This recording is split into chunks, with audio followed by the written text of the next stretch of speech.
ফেলে দেওয়া জিনিস যে এতটা ভালো হবে আমি নিজেও ভাবতে পারিনি। প্রায় ৩-৪ দিন হয়ে গেছে ফ্রিজের মধ্যে এটা আনা ছিল। এমনই একটা জিনিস সকালবেলায় আনলে বিকালবেলায় এটা শুকিয়ে যায়। ওখানে দেখে নিশ্চয়ই বুঝতে পেরে গেছো এটা কি? আমি জানি ঠিকই বুঝেছো, এটা হলো শাপলা। আজকে করছি বড়ি দিয়ে সর্ষে বাটায় শাপলা। শাপলাটা তো ছাড়িয়ে খুব ভালোভাবে ধুয়ে নিয়েছি, আর এইদিকে দেখো আমি কয়েকটা বড়ি নিয়ে নিলাম, ওই 4টে থেকে 5টা মতন। এইদিকে এখন করব মশলাটা। আগে বলো তো তোমরা সবাই কেমন আছো? আমরা কিন্তু আপাতত খুব ভালো আছি। মশলায় আমার লাগছে ওই 2 চামচ মতন সর্ষে আর 2টো কাঁচা লঙ্কা আর 2 কোয়া রসুন, কিন্তু কিচ্ছু লাগবে না এটা করতে। এবার এর মধ্যে দিয়ে দিচ্ছি ওই অল্প পরিমাণে একটুখানি নুন। ব্যাস, এইবার আমি এটাকে শুকনো একবার পেস্ট করে নিচ্ছি। শুকনো একবার একটু পেস্ট করে নেওয়ার পরে কিন্তু এটাকে এক জায়গায় করে নিয়ে তারপর কিন্তু জল দিয়ে আবার ভালো করে এটাকে পেস্ট করে নেব। এরকম অল্প মশলা আগে যদি একটু শুকনো পেস্ট করে তারপর জল দিয়ে করা যায় তাহলে কিন্তু সেই পেস্টটা খুব ভালো হয়। এখানে নিশ্চয়ই বুঝতে পারছো কতটা ভালো পেস্ট হয়েছে। এবারে এই ভালো করে ধুয়ে রাখা শাপলাটার মধ্যে আমি ওই হাফ চামচ মতো নুন দিয়ে ভালো করে চটকে নেব। যে নুনটা দিলাম এরপর কিন্তু আমি কোনো নুন দেব না, আর যেটুকু দিয়েছি সর্ষে পেস্টের মধ্যেই কিন্তু দিয়েছি। চটকাতে চটকাতে যখন শাপলা দিয়ে এরকম জল বেরিয়ে আসবে তখন মনে করবে যে হয়ে গেছে। একটা কড়াইয়ের মধ্যে পরিমাণ মতো সর্ষের তেল দিয়ে তাতে আমি বড়িগুলোকে খুব ভালো করে লাল লাল করে ভেজে নেব।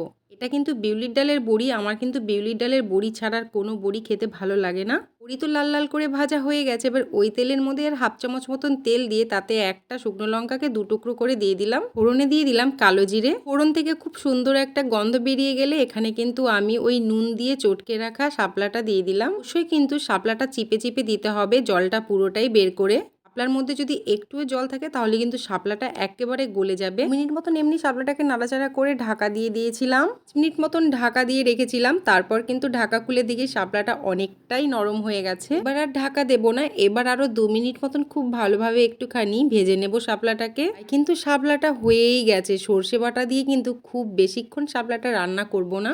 এইবার কিন্তু এর মধ্যে আমি দিয়ে দিলাম সর্ষে পেস্টটা। সত্যি বলছি খেতে যে এতটা ভালো হবে আমি নিজেও বুঝতে পারিনি। নাড়াচাড়া করে নেওয়ার পর এর মধ্যে কিন্তু আমি দিয়ে দিলাম পরিমাণ মতো হলুদ গুঁড়ো। নুন তো এর মধ্যে আমি দেবো না, আগেই বলে দিয়েছি, কারণ শাপলাতেও নুন ছিল আর সর্ষে পেস্টের মধ্যেও নুন ছিল। এবার কিন্তু এটাকে আমি ফুটতে দেবো ওই 3 থেকে 4 মিনিট মতো। 3 থেকে 4 মিনিট মতন ফোটার পরে এবার এর মধ্যে আমি দিয়ে দিচ্ছি টুকরো করে রাখা বড়িগুলো। দিয়ে একটু চিপলেই বড়িগুলো ভেঙে যায়, এতটাই নরম। দিয়ে একটুখানি নাড়াচাড়া করে নেওয়ার পরে এখানে আমি দিয়ে দিলাম পরিমাণ মতো একটু চিনি। চিনি দিয়ে 2 মিনিট মতন একটুখানি নাড়াচাড়া করে নিতে হবে।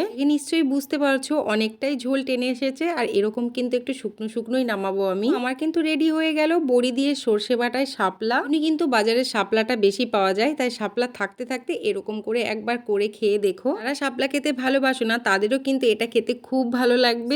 পারবে না এটা শাপলা কিনা। একদম কম সময় লাগে এটা করতে, আর মশলাও কিন্তু সেরকম কিচ্ছু লাগে না। একে আমি খেয়ে একবার বলে দিচ্ছি এটা কতটা ভালো হয়েছিল। কোথায় বলবো খুব খুব খুব ভালো হয়েছিল। একবার হলেও বাড়িতে ট্রাই করো। তাহলে আজকের মতন ভিডিওটা এখানেই শেষ করছি, দেখা হবে নেক্সট ভিডিওতে। টাটা।